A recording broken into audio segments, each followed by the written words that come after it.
Stepped on a dog bone.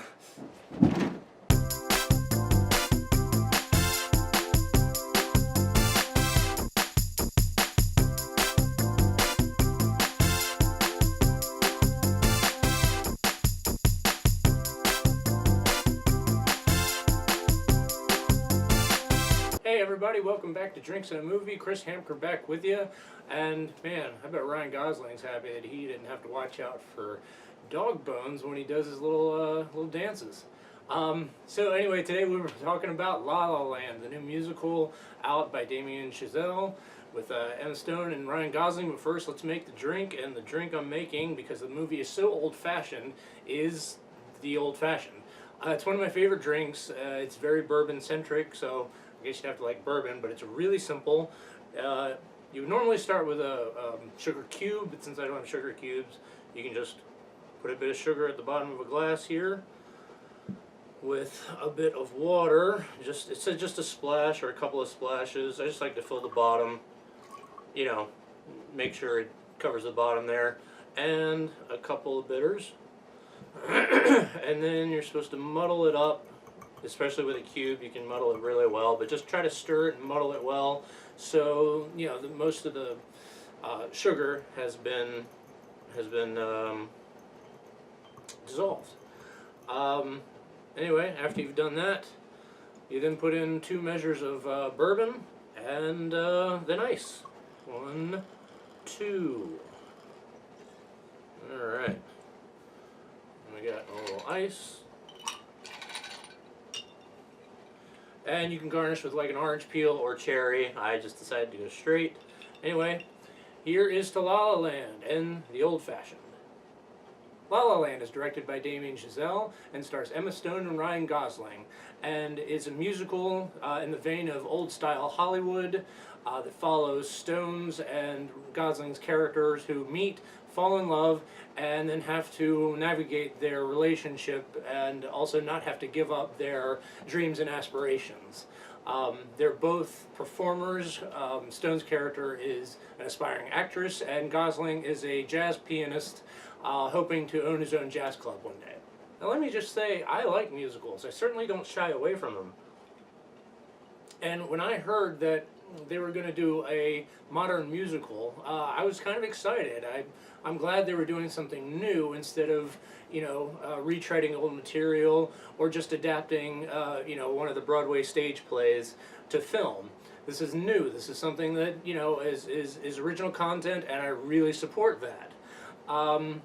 This movie is really a love letter to old Hollywood and to LA itself. Now, this could be seen as either negative or positive, depending on where you're from, but it is very much an inside baseball type movie when it comes to LA and the rat race of Hollywood, kind of like Swingers or LA Story, you know, back in the 90s.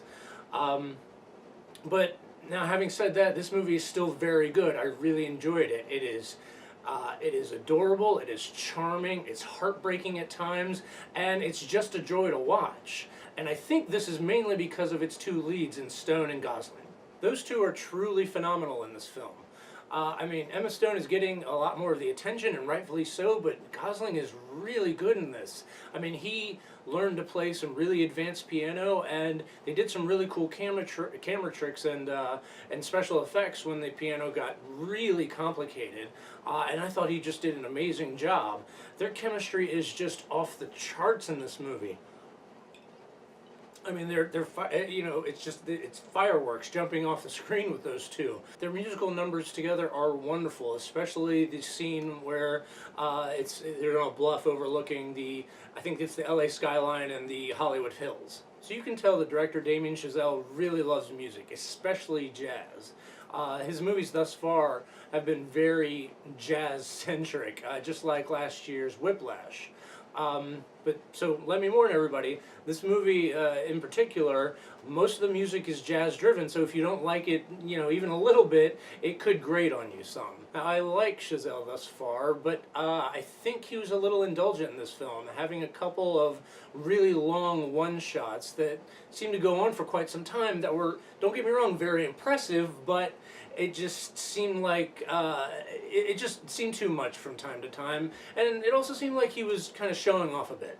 Now this brings me to really one of my only complaints about this movie, is that I really wasn't a big fan of the first two numbers. The first one takes place on the LA freeway, and once again it was very impressive. I think they had to shut down the whole freeway, but it just didn't draw me in like an opening sequence should. It kind of reminded me of a Fanta commercial.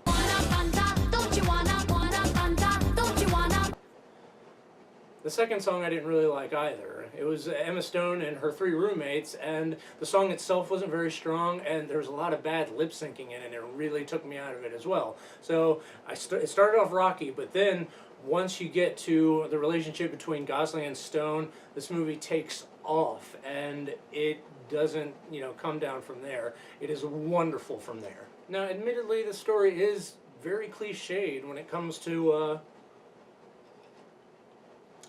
its narrative of being a romance. I mean, you have all the beats. You have the meet cute, you have the montage, you have the conflict, and then you have the resolution. And it doesn't really stray from that all that much. The ending, once again, was good and surprising and unconventional, but it's still, the narrative was very cliched.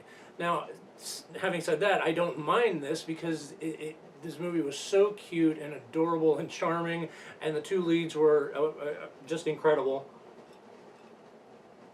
that I could overlook all of that stuff. Okay, so to sum up, yeah, go see this movie. It's good, it's charming, it's lovely, it has good music, and the two leads are incredible.